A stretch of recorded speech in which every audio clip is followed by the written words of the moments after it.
2,427 Thunderbird sports roadsters built in 1962, and ours is in need of some suspension repair work. Join us as we upgrade the suspension, driveshaft, and fuel system of this very special project car.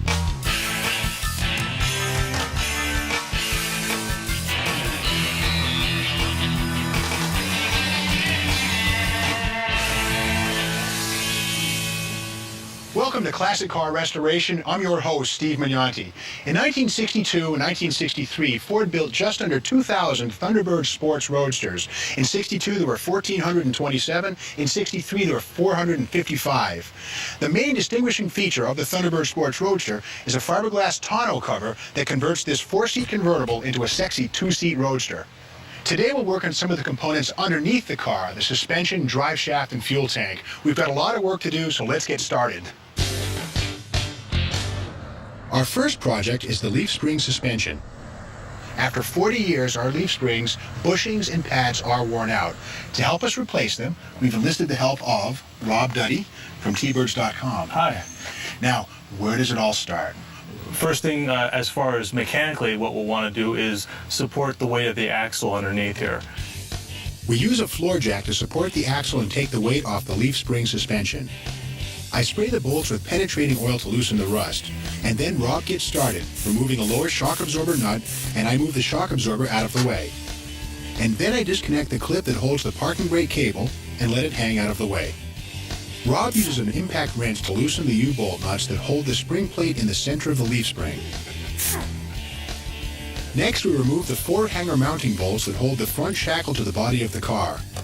We'll remove the whole hanger along with the spring assembly. With the hanger mounting bolts removed, we can go back and remove the U-bolts that hold the center of the leaf spring. The spring clip plate comes off and the center drops down. I support the spring as Rob removes the front shackle assembly bolts, and the front of the leaf spring drops down. Then it's just a matter of removing the rear shackle assembly bolts, removing the shackle plate, and then pulling the shackle assembly apart. Okay, in this case, we're going to move from front to back, and that would be replacing the bushings on the front shackle, then changing the insulator pads, and then changing the bushings in the back here. I spray the front shackle with penetrating oil to loosen the assembly, and then Rob uses the impact wrench to loosen the front shackle bolt. Okay. Now we'll be looking at the spring just to make sure that we don't have any broken leaves. So far the main leaf looks fine, the arch is good. Rob then uses a pry bar to disassemble the front shackle and hanger. Rob uses a pry bar to remove the old bushing from the spring, and he installs the new bushings. Then we move on to the center insulator pads, removing the housing using a pry bar and peeling the old pad off. Ours looks like it's been on the car for many years. We turn the spring over and remove the other pad. The new insulator pads go on along with the housing plates. It's a good idea to make sure that everything is clean and free of dirt. And we'll flip this over. And repeat. Next, Rob slides the rear shackle out and removes the old bushing and installs the new bushings. He does the same for the top rear shackle bushings that are still attached to the car. To reassemble the front hanger, we remove the new lower bushing, slip the hanger in place the bushing back in, and then slip the through bolt through the hanger and bushings. It's a good idea to spray the bolt with rubber conditioner to help seat it through the new rubber. Then the nut is threaded onto the bolt and tightened down, pulling the lower bushing into place. Now it's time to reinstall the leaf springs. We do this by attaching the front shackle first. The hanger assembly is put in place and secured with the hanger bolts. Then we bring the rear part up and reassemble the shackle by adding the shackle bar and the nuts and torquing those down. Don't over-tighten the shackle. The front shackle hanger is then tightened down. To secure the center of the leaf springs, we lower the jack stand and let the axle come down. And then we use the jack stand to push the spring up so we can secure the spring plate and U-bolts. The rear shackle will also move up and into place. With the center of the leaf spring in place, the bottom insulator housing plate can be put on. Then the spring clip plate can be fitted on and held in place with the U-bolts. The U-bolts are secured and the spring is complete. The rear shock absorber can be reattached to the lower mounting plate. Well, thanks very much for helping us out, Rob. Really appreciate it. Sure, it was great helping out. Once you get the other side done, you'll have a great ride. Well, that takes care of the leaf springs. Now it's time to replace the old-fashioned oil-filled shock absorbers with modern gas shocks. We're going to start right here at the back of the car. And if you want to know more about suspension work or anything else you've seen on today's show, be sure to check out DIYnetwork.com.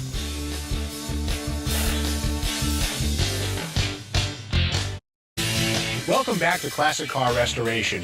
We're working on the chassis of our 1962 Thunderbird Sports Roadster. Now, the car has been in storage for quite some time, but it is over 40 years old, so it's safe to assume that the stock suspension parts have been subjected to literally millions of bumps and jolts. Before the break, we replaced the leaf spring bushings, but that's only half the battle. The other side of the coin is the shock absorbers, and we can see the ones on our Thunderbird are leaking. That would account for the bouncy, jouncey ride. They've got to go. I removed the retaining nut from the bottom of the shock absorber at the spring clip plate, and then removed the 3 nuts holding the upper mounting bracket, and the shock comes loose. The original shock absorbers on our Thunderbird are oil-filled and quite hard to find today, but believe it or not, that's good news because modern gas-charged replacements are much better and easily found at the local parts store. That's where we got ours. But because we care about original appearance on our classy 62 Sports Roadster, we're going to spray them with semi-gloss black to give the car a correct look underneath. Now that the paint's dry, it's time to transfer the stock shock absorber bracket and install new rubbers on our new shock. We do it with a 9/16 socket.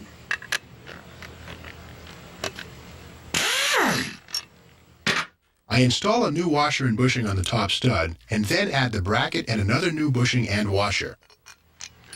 Now the trick when you tighten this down is not to squash these bushings down so that they're compressed, but to give them just a very slight amount of preload, like so.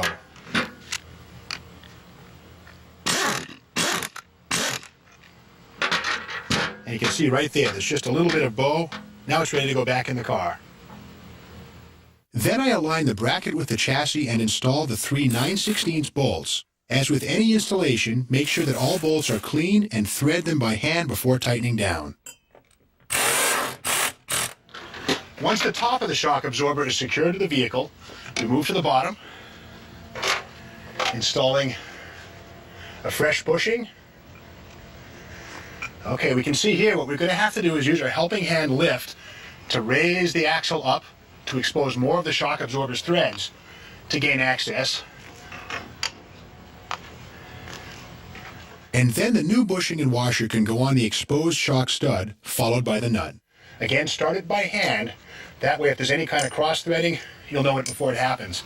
And then tighten that down using the socket wrench.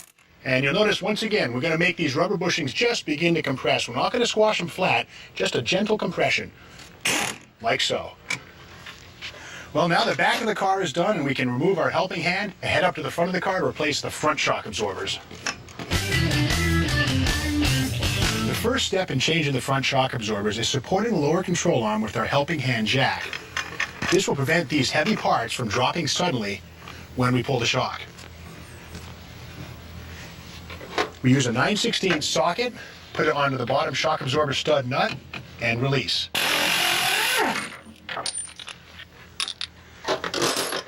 Now, we relieve the tension on the jack. You can see how it comes down real nice rather than springing down. And we go under the hood and go up top.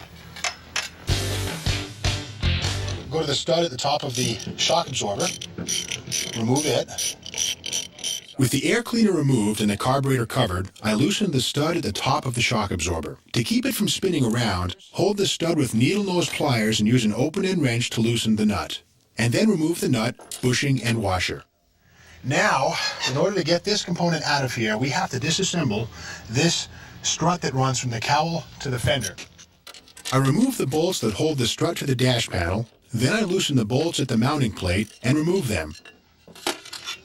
Up and out with the strut, and here comes the shock absorber. And it's out with the old shock absorber. And again, this is a oil-filled shock like we had in the back of the car. We can tell these are pretty well worn out because they collapse very easily. So they'll be replaced with modern gas shocks. We'll start off by putting our bushings in place. And I slip the shock absorber down into the shock tower. And then the new washer and bushing goes onto the shock stud and the strut goes back on. Now gas shocks, because they're filled with gas, will need to be compressed slightly. You can do this by hand. Just push it down like so. And the strut mounting plate goes back on and is secured with the bolts, hand tightened to keep the strut in place. Then the back of the strut is reattached to the dash panel firewall and the bolts are tightened down. Then the bolts on the mounting plate are tightened down. With the shock absorber firmly in place, I add the new rubber bushing, washer, and nut to the top of the shock stud. I tighten that down, again, until it just starts to bulge. Now we go downstairs to tighten the bottom of the shock absorber to the lower control arm.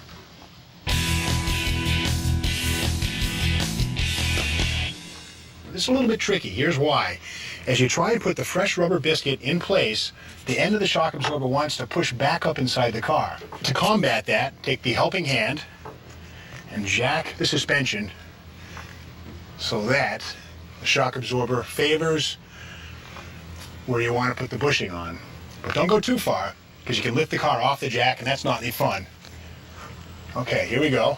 Pull it down all the way, get the new bushing, and just roll it into position, like so. After working with it a while, you'll have enough of the stud exposed to add the washer and nut, starting the nut by hand, and then torque it down just enough to squash the bushing. But now that we've got our shocks in place, the ride of this car should be just like Ford designed it back in '62. Now we can turn our attention to that drive shaft. When we come back, we'll check the drive shaft for dents and replace the rear U-joint. Welcome back to Classic Car Restoration. Today we're working underneath our '62 Thunderbird Sports Roadster on chassis refurbishments. So far we've handled the leaf springs and shock absorbers, but now it's time to dig in on the drive shaft and universal joints. Here to help us with that job is Keller Wallace, our restoration expert. Now Keller, tell me a little bit about what kind of things you'll experience if you have a bad drive shaft. Some of the things you'll encounter will be vibrations, basically in the chassis and not in the steering wheel if it's in the drive shaft. What exactly inside of the universal joint fails? The small needle bearings inside the joint. It's a lack of lubrication in a large majority of the cases. It just wears out. I guess we're underneath the car, right? And we've got basically the rear axle, like so. Mm-hmm. And we're talking about the universal joint that lives right there. Yeah. Okay. Well, let's go under the car and dig in and fix our problem. Keller uses a 1/2-inch wrench to remove the nuts and 2 U-bolts, then disconnects the rear U-joint from the differential yoke. Once the joint is free, we carefully pull the shaft towards the rear of the car and out from the transmission. Now, Keller, on the test drive, I did notice there was a little bit of a small shake and a bit of a clunk when I put the car in reverse and drive. Can we confirm that we really have trouble here? Well, there's a very good possibility because this joint here is very tight. To inspect the shaft feels good. It has no dents in it. It's not bent. The factory balancing weights are still intact. While I hold the drive shaft steady, Keller uses needle nose pliers to remove the retaining clips which hold the bearings in the yoke. With the joint held in the vise, Keller strikes the weld of the yoke with a hammer to loosen the bearing caps. It is important to do this on the weld area and not on the drive shaft tube. After a few more strikes, the caps are loosened and the U-joint comes apart. The last bearing cap can be forced out using a nut driver. Our U-joint shows some wear and should be replaced. The yoke looks like it's in good shape and is clean. If there's any damage, you can have that repaired by a professional. Keller first tapes the side caps onto the U-joint so they don't fall off during the installation. Then he removes the top and bottom caps and fits one of the caps into the joint. One thing you need to do is to orient the grease fitting on the drive shaft side, because if you have it turned around toward the yoke side on the differential, you cannot get a grease gun in to lube it. Keller fits the universal joint into the yoke by slipping one of the open ends into the socket where he placed the cap and the other end into the opposite side. Then he fits the last cap on and puts the U-joint into the vise. He uses the vise to squeeze the bearing caps on and set the U-joint into the yoke. You want to work this thing the whole time you're putting squeezing it together to make sure nothing binds up on you. So you want to feel it floating. Mm-hmm. Next, he opens the vise and adds a socket that's smaller than the cup and uses that to press the caps in so he can reinstall the retaining clips. The retaining clips hold the bearing cups on the universal joint. He does the same to the other side, pressing a socket in to create the space for the clip. And the last thing we need to do is put in the grease fitting here. The grease fitting is just tightened to snug so the threads don't get stripped or break off. Keller removes the tape from the side bearing caps and holds them as we go to reinstall the drive shaft onto the car. The drive shaft goes back on the car like it came out, carefully inserting the front of the shaft into the transmission housing and bringing the rear U-joint up to the differential yoke. Keller adds the two U-bolts that hold the U-joint in the flange, and then adds the lock washers and nuts and starts tightening them down. The U-bolt nuts should be tightened uniformly on both sides to a snug fit, about 10 to 15 foot-pounds of torque. With the new universal joints in place, we can say adios to the pesky driveline vibrations and that weird clunking noise. When we come back, we'll